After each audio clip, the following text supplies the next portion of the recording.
Iran continuing to issue new threats against Israel after the Gaza hospital blast. The Iranian embassy in Syria tweeting that time is up in both Hebrew and Arabic. And a top Iranian commander threatened that Israel will face another shockwave of attacks. President Biden could have said something about the radical regime, but he made no mention of Iran during his speech today in Israel. How could he?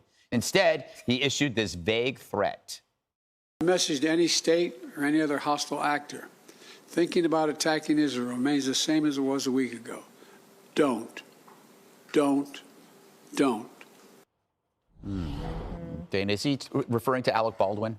I mean, maybe we'll find out one day why they're so reluctant to actually say the word. Do you remember when... There's 6 billion reasons. Yeah, exactly. Do you remember during the Obama administration when they would never say radical Islamic terrorism, and then reporters would ask them every day, why won't you call it that? And they just refused to do it, and everybody knew what they were talking about. It's like, we all know that we're talking about Iran. Also, do you remember 3 weeks ago when the traffic in New York was absolutely terrible? Do you know one of the reasons? Because the UN General Assembly was here, and guess who else was here? Well, we had invited the Iranians to come. And what else did we do on that day? We gave them the hostages back. We did the trade, and the $6 billion was unfrozen.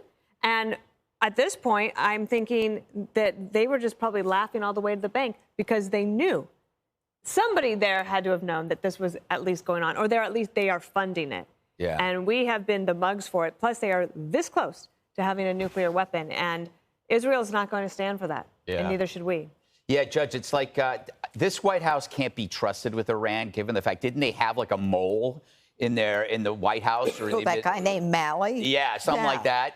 Yeah. Yeah, I mean, they have made so many mistakes. They've undone so many things. Well, you know, you don't even have to dig that deep, Greg. I mean, look, has anyone pulled back the $6 billion? They're watching it like hawks, though. They're watching it like a hawk. Look, Iran believes that we will continue to appease Hamas.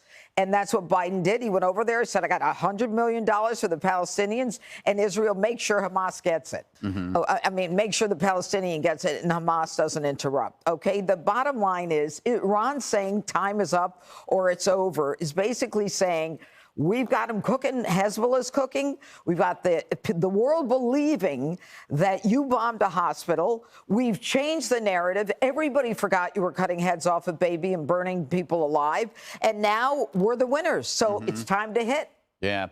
In the green room, Harold, you said, hey, Iran's not so bad. And then you walked away with a brand new Persian rug.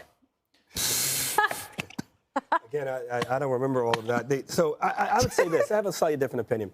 If you know that you are the person that everybody wants to name and they don't name you, if you think you're the person everybody wants, and I belittle it so in such a small way, you're the person everyone wants to date and no one asks you out. The Iranians are having to identify themselves as the culprit here. And you know what? The leader of the free world went to Israel, looked right at them in the camera, and then called their names out. And guess who felt little? The Iranians. They had to tweet, or whatever you call it, X'd it, to say, we're here. Time is up. We know where you are. That's an interesting... And the president of the United States told you on his most recent trip. Harold. Well, Harold can good. spin Well, that's a way to look at it. You know what the White House is doing right now? Like, dang, did you see what Harold said? Maybe we should, that should be our spin. Or our president. That's what they're doing. Yeah. Jesse, why should we listen to Iran? I mean, them threatening Israel, Israel's like, so what? What can you do that hasn't already been done to us? Well, they do talk tough, but they can use proxies to harass them and from the north and the south. And besides rugs, they have pistachios, one of their best exports. Yes. The oil sanctions, Joe Biden took them off because we needed oil prices stabilized after the Ukraine war. And then the $6 billion, the hostage swap. We have ships that go past them. They never, ever respond to all the pot shots the Iranians take. And then we're paying their proxies. We're paying them billions. And they're begging to get back in the nuke deal. So right now, I wouldn't do anything to the Iranians. I would squeeze them.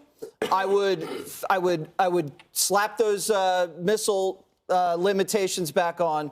But if they attack anywhere through Hezbollah or through Hamas, again, you let the Israelis take care of it. You do not strike Iran right now. Unless they kill Americans in Iraq, then you do something. But I wouldn't go gung-ho into Tehran. They just killed Americans in Israel. I understand. I'm saying if they launch missiles from their soil into Israel or hits a base with U.S. soldiers in Iraq or anywhere, then you go in. But right now, I think you have them contained.